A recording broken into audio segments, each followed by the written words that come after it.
Le livre de l'Exode, chapitre 39.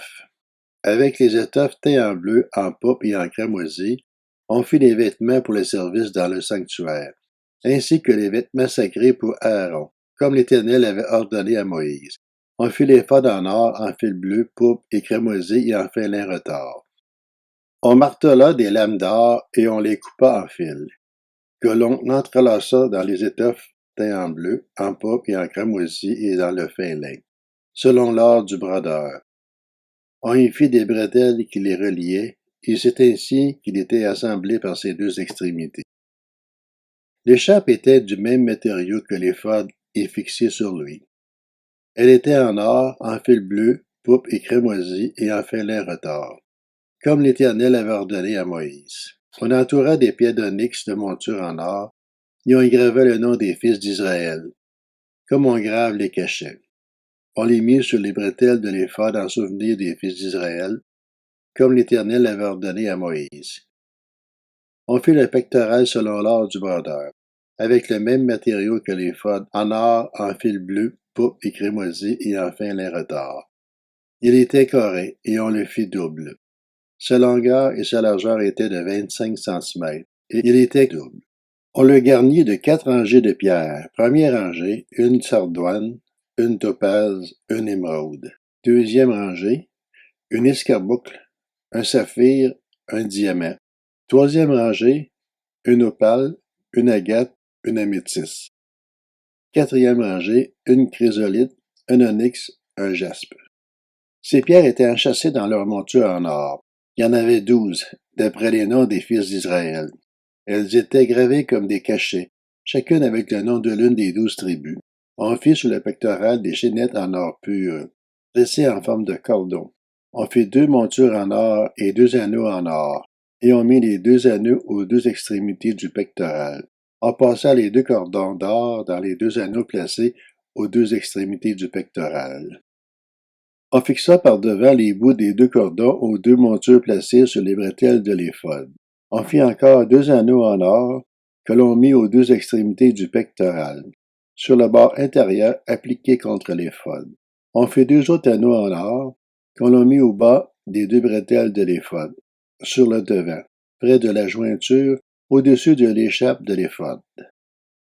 On attacha le pectoral par ces anneaux aux anneaux de l'éphod avec un cordon bleu, afin que le pectoral soit au-dessus de l'écharpe de l'éphod, et qu'il ne puisse pas se séparer de l'éphod, comme l'Éternel l'avait ordonné à Moïse.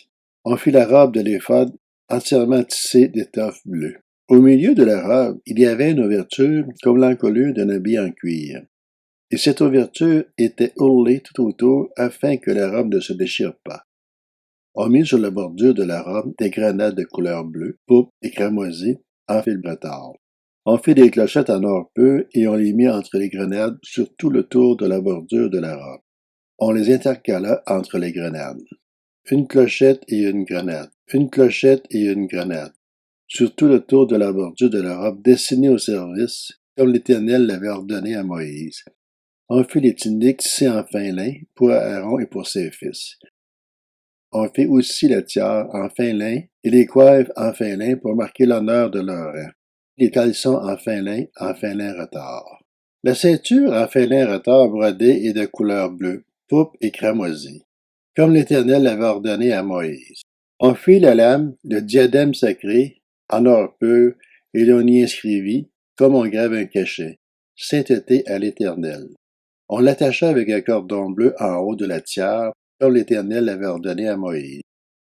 C'est ainsi qu'on mena à terme tous les travaux du tabernacle, de la tente de la rencontre. Les Israélites firent tout ce que l'Éternel avait ordonné à Moïse. Ils s'y conformèrent exactement. On amena le tabernacle à Moïse, la tente et tout ce qui en dépendait, les agrafes, les planches, les barres, les colonnes et les bases, la couverture de peau de bélier teint en rouge, la couverture de peau de dauphin et le voile de séparation. L'arche du témoignage et ses barres, ainsi que le propitiatoire, la table, tous ses ustensiles et les pains consacrés, le chandelier d'or pur, ses lampes, les lampes préparées, tous ses ustensiles et l'huile pour le chandelier, l'autel d'or, l'huile d'onction et le parfum odoriférant, et le rideau de l'entrée de la tente, l'autel de bronze, sa grille de bronze, ses barres et tous ses ustensiles, la cuve avec ses bases, l'étoile du parvis, ses colonnes, ses bases et le rideau de la porte de cette cour, ses cordages, ses piliers, ainsi que tous les ustensiles pour le service du tabernacle, pour l'attente de la rencontre. Les vêtements de service pour le sanctuaire, les vêtements sacrés pour le grand prêtre Aaron et ceux de ses fils, pour leur fonction en tant que prêtre. Les Israélites firent tous ces travaux en se conformant à tous les ordres que l'Éternel avait donnés à Moïse. Moïse examina tout le travail et vit qu'il l'avait fait comme l'Éternel l'avait ordonné. Alors Moïse les bénit.